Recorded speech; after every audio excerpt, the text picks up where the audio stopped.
All right. So, for tonight's episode, morning in the US, for today's episode, it's kind of something that's not the usual. So, today we really don't have a specific topic to discuss. So, it's going to be just coffee with me. I have my coffee here. So, good morning to everyone from the East Coast all the way to the West Coast.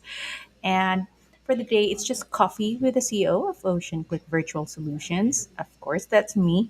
And we'll be discussing different topics. And also, you can leave your comments, questions, or any inquiries about OceanClick virtual solutions, about virtual assistants, about video editing, about real estate, anything that comes to mind, anything that you would like to discuss or to talk about, or if you want to learn more about the virtual assistance industry, if it's something that you're interested in, or you just have questions on how to start or get a hold of connections or how to look for, let's say, training in terms of the virtual assistance industry, you're very welcome to leave your comments. So, for this year, we've been starting our weekly live podcast from last month, February. And ever since, we've been on and off doing it on a weekly basis. We're not yet that consistent, but we're getting there because, of course, we're trying to see which guest we can ask to come and join us and discuss different topics. For example, we've discussed last week, I invited our COO, who was also a women's advocate, just to talk about Women's Day and how the digital how we are now in the digital age and how we're able to leverage technology and innovation for gender equality. Um, Last month in February, we were talking about, the faces and faces of love. Just it was a fun discussion.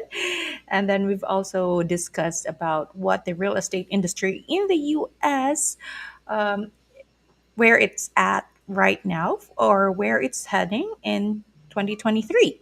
So, moving forward, we would also be discussing different topics like we have lined up topics about the technology and the environment because of course next week there's ocean week or ocean day, so how we can work together to create a sustainable future. We'll also be discussing about the rise of Facebook reels. We'll also be discussing how we'll be able to you know how video editing can help to skyrocket your real estate business.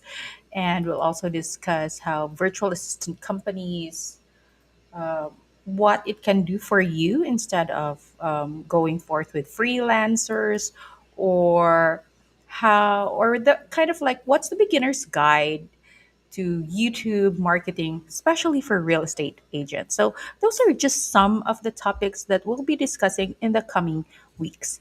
But as I've mentioned, we've been on and off in terms of going live. It's supposed to be weekly, but my apologies, we haven't been that religious in terms of following our schedule.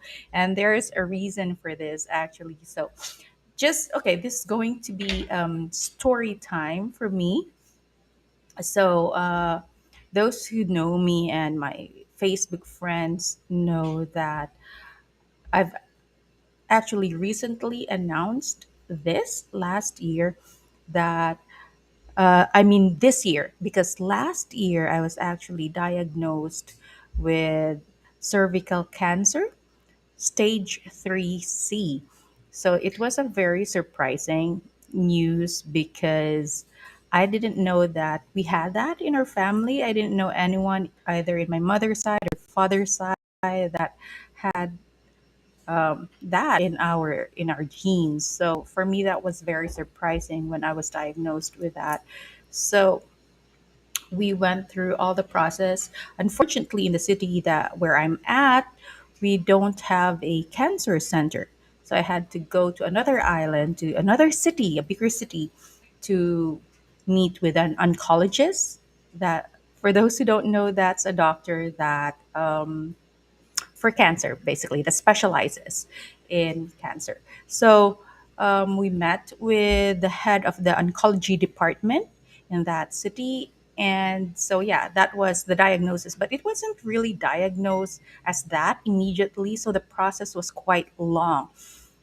First, we did a biopsy. Biopsy is where they take a sample from that area, and then they send it to the lab, and it takes about a week before the results. Before you get the results. So the first time I had that procedure was in my city, but the results were inconclusive. Like they said that it was HSIL, I believe. Like it could be. So it wasn't really that there was, but that it could be. So we had to go to the bigger city to have another biopsy. And so this was all happening last year of, I believe that was August, September. And so we had another one, another test. And then again, the same thing, the same result. It was HSIL, which was again still, it could be, there could be cancer cells, right? So the doctor decided to yet have another test. So I had to undergo three biopsies in total. And then all of the labs, like, I mean, I believe like all the I mean, the lab tests that the doctor can think of, I went through that. So all the blood work, all the X-ray, um, all the ultrasound, and then we also had, and then of course the CT scan. And so after all of these labs and the third biopsy, we finally saw that yeah, there was a mass inside. It was about almost like about 6 centimeters. So it was already quite widespread. There were already like, it was widespread. It was big enough to the point that the doctor said he cannot operate on me because it wasn't operable anymore. That's why he said it was stage 3C. So the treatments that I had to undergo was like for almost 2 months. It was a combination of radiotherapy, a combination of chemotherapy, and brachytherapy. So the radiation or the radiotherapy was 26 sessions, and it is a kind of therapy that it's really like straight to where they saw the mass in the CT scan. So they would really like draw on your skin. Like they will put markings there, and they'll put like a plaster. I'm not really sure what it was to make sure that those, those lines on your skin don't get erased. So they do that to make sure that when they do the radiotherapy, that it's really where it should be. So they have this huge machine, right? So every day, so from Monday to Friday, I would have to go to the hospital as an outpatient and have the radiotherapy session. It's just a few minutes long, but of course, you have to go there every day. And so I had to move to that bigger city last year just for about 2 months because it's a Monday to Friday session every day. And then every Monday was the chemotherapy, which was longer, like about 4 hours. So Every Monday was the chemotherapy, and then Mondays to Fridays was the radiation. And then on the fourth week, I believe, we started with the brachytherapy.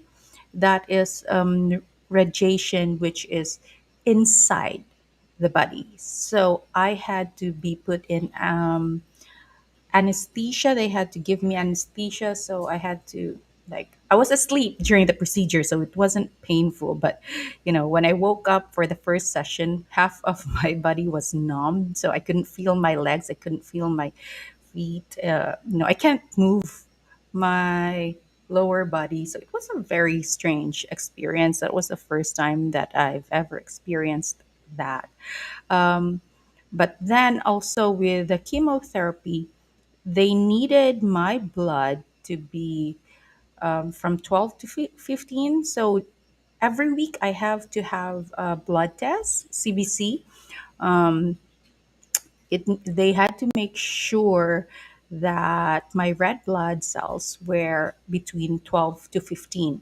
But it turned out I was quite anemic. So I have like 10 or 11.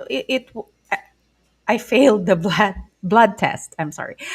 So I had to had a blood transfusion twice. First time was just one bag, and the second time I needed two bags. So that was one of the worst part of it, because the first time I had a blood transfusion, it didn't quite go well. I mean, it was fine, but I guess the compatibility wasn't there. So I was really shivering, and just like the cold, I was so cold. But the cold, even with multiple blankets and jackets and everything, it was still very cold because the coldness was from within. It was like within my blood that it was so cold. It was like several hours of just me shivering, and that was one of the worst part of that. And so, because the doctor wouldn't allow me to get my chemo if I didn't pass the blood test. And so yeah, so there was blood transfusion, and then I also failed my white blood. So I also had to be injected with white blood. The injection was also one of the worst because you can't get white blood transfusion. It has to be injected. So they have what they call white C, and it's just like the normal dose like of an injection, one injection, but it was very painful. So what we would do is would ice on my arms first for about 15 minutes just to make it numb. But even when it's numb, it's still very painful. So after that, they would even just inject very, very slowly. So that was one part of it. And then again, the chemo, and then the radiation. And if you're thinking why I still have my hair, because the chemo wasn't strong enough to that point. So the dosage was quite low because we were more on the radiation. So the chemo was just helping with the radiation. And then the brachy is like a chemo, but then within inside the body. So after 2 months of that, we waited for 1 month to do a follow-up checkup because the radiation apparently stays in your body for a month. So within that 1 month, the radiation is still working. So after a month, this January, we went back to that city, and then we're like had this CT scan, another biopsy, all the lab works, X-ray, ultrasound. So again, a series of just tests. So I went through all of that again, and so it was later found out when I got the results of my CT scan. That was like, wow, amazing. They couldn't find anything, right? So it was clear. But then with the biopsy and with the ultrasound, um, they found that there was still a mass. So it was still about 1 centimeter more than almost 2 centimeters. But the good thing is, from 6 centimeters, it was now just 2 centimeters. So it's not that big anymore. So we also found that out in the ultrasound or the TSV. So when we showed that to the doctor, so the doctor then said, 'cause I was hoping that it would be gone, because at first they were like, okay, during the IEs, during the checking, they felt like it was clean, it was okay. But then we found out in the ultrasound there was still a mass. And then with the fourth biopsy, the biopsy that was done last January, the result was, it was then finally, instead of like before, and unlike before where it was just HSIL, which was kind of inconclusive, this time around, the results really showed that it was carcinoma, which is cancer. So, but then from 6 cm, it shrank to a little below 2 cm. So when we saw the doctor show the results, the doctor finally said, "Okay, it's small enough that we can operate on it." So that meant the journey wasn't over. So I really thought that, oh, it's gonna be okay. I won't have to undergo any surgery, but apparently, I needed that surgery. So, to D, by the way, D left a comment, praying for you, Spring. Thank you so much. I'm gonna reveal the results in a bit. So yeah, so the doctor said that I was, you know, I'm already good for operation, for surgery. So we scheduled me for hysterectomy, which meant that they were going to remove all of my reproductive organs, which was, the uterus, the ovaries, the fallopian tubes, the cervix, all of it. So it was a major operation. So we scheduled it the week after. And so um, that's one of the reasons. Okay, this is just kind of a long explanation why I wasn't able to do my podcast last week and like the week before. So I was there doing my scheduled appointment with the doctor and my operation. So we did the operation last week, and 2 weeks ago rather. And yeah, so it was quite scary because I've never experienced being operated on. So it was my first time experiencing going under the knife, you know. And the night before the operation, so this is something that I just recently kind of like learned, that the night before the operation, they would give you like a calming pill so that you won't uh, you know, have any panic attacks during before the operation, and then suddenly change your mind that you don't want to be operated on. So they gave me that pill the night before. And so on the day, they were very professional about it. And yeah, everything was explained to me. The risk were also explained to me, and the whole procedure was explained. So yeah, I was there with. They were also preparing blood just in case if I needed blood transfusion, and then yeah. So it was, again, I was put under anesthesia. So I couldn't remember what happened. I did wake up in the middle, I believe, but of course I couldn't see anything because my face was like there was a wall. I couldn't see what was going on. So yeah, more or less it was like a cesarean cut. And after the operation, they did say that it was like around almost 3 hours of operation. So it wasn't that bad. It wasn't that long. And they did say that the operation went well, but then I had to wait for 2 more weeks because they sent the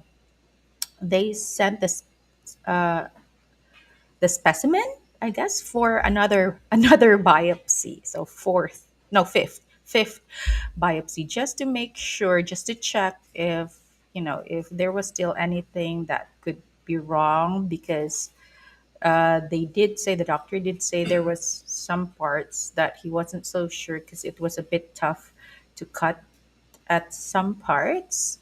So we waited for that. So that is where I went this week. So I went back there to the doctor this week to get the biopsy results and to just to, see how I was, and also to do the dressing of the cut. So the doctor then read all the results that was there. And so far, he said that although he said he cannot yet declare that I'm cancer free, but he said based on that results, he doesn't feel the need to see me this year. Like my next appointment with him would be next year, because so far it seems like there's no more traces of carcinoma in my body. So I was like, that was really, really good news. So he was like, I'm gonna return you now to your OB. So I'll have my quarterly checkups here in my city, and I'll be going back there next week. So this is my long winding explanation as to why I haven't been consistent with my weekly podcast. So, but now with doctors like, you're good to like back to work kind of certification from the doctor, I'll be able to consistently do our weekly podcast. So, I guess today's topic I would say would be about health because cervical cancer, okay, this is one of my advocacies, and the doctor actually said, be an advocate now that you're good to go, be an advocate. So yeah, I would like to actually do that, because cervical cancer is something that we already have, or the scientific community already has a vaccine for it. For girls, you can have your vaccination as early as 10 years old. Yes, it's a bit expensive, around 6,000 for a vaccine. That's in pesos, so that's like $100. So for it, if you're going to take it at 10 years old, you only need two vaccinations. If you're going to take it a little bit older, let's say maybe 12 or older, you will need three dosage, like the vaccine and then boosters or something. But it's preventable. Cervical cancer can be prevented, and especially if you know that in within your family, like you have family members, relatives that has that history, the best thing to do is to get vaccinated. Another thing that you can do is to make sure that your annual checkup, you always go to your annual checkup, because, part of that annual checkup is the pap smear, and they will also be able to detect if something's going on. Because for me, I wasn't able to detect it immediately because I didn't feel anything. I felt fine. There was no pain. There was nothing whatsoever that would indicate that, hey, I might have something. So thankfully, for with OceanClick, we do have our annual checkup. So every year, everybody, including me, we send everybody to the diagnostic center just to have everything checked up. From urine to blood to heart to everything in your body. So that if it's very important to have these, to ensure that these diseases are detected as early as possible so that it's treatable, so that there's treatment. And also, it's quite expensive. So that's one thing. One thing about, it's cancer. So it's quite expensive. The chemotherapy, the radiation therapy, the brachytherapy, the operation. Without health insurance, without like HMO, it could really go up to more than half a million in pesos. In pesos. So thankfully, with OceanClick, we do have HMO, we do have Phil Health. So instead of paying all of that, I believe we got a lot of discounts. So over more than 50% discount. So, that's really something that I'm thankful to OceanClick for. And also, by the way, like in the Philippines, if you have that kind of disease, you are also encouraged to apply to your city for a PWD card from your city, and then you also get discounts with that. So yeah, I have priority parking, and they prioritize me when I fall in line because I have the PWD card. But then again, in exchange, the treatment was really quite expensive. But um, the doctor would walk you through that they would actually give you like your options as well if it's something that you could not afford.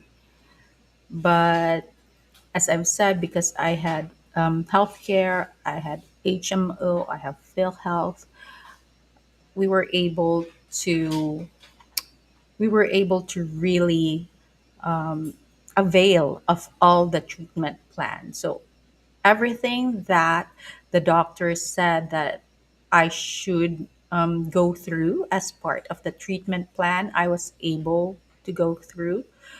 So whatever the doctor said that has to be done, we really followed that.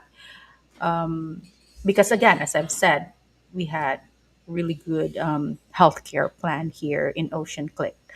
So, yeah, I do understand without the healthcare, it would probably be very expensive.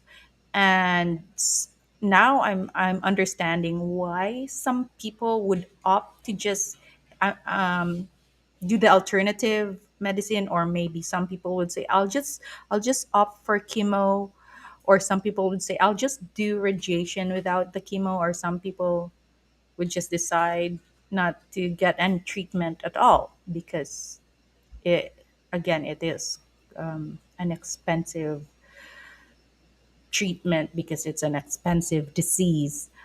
But yeah, someone said watching from Cebu. I was in Cebu City, and because they do have a very good cancer center, so I went to Changwa in Mandawi in Cebu City. That's where I got my treatment, from the chemo to the radiation to the brachy and even my operation. And they have been very helpful. So yeah, I guess that's what I'm going to share for today's episode. If you do have questions, and you know a lot of people reached out, and I do want, as I've said, I want this to be my advocacy. So if you have questions, if you know someone who also is going through the same thing, feel free to reach out to me, and I'll be more than happy to, answer questions and walk you through some of the things that I've experienced. And, maybe I can give you some advice as to the best treatment plans that could help you, or connect you to the doctors that helped me. So, that is it for my live episode for this week. And Again, that's the reason why I don't have any guest speaker for my live episode this week. But for next week, I will be inviting someone to help me discuss the topic on technology and the environment and how these two can work together for a sustainable future. So, thank you so much for tuning in, and I hope to see you again next week. And as I've said, I will be a bit more religious in my weekly podcast. All right. Thank you so much, everyone, and see you next week.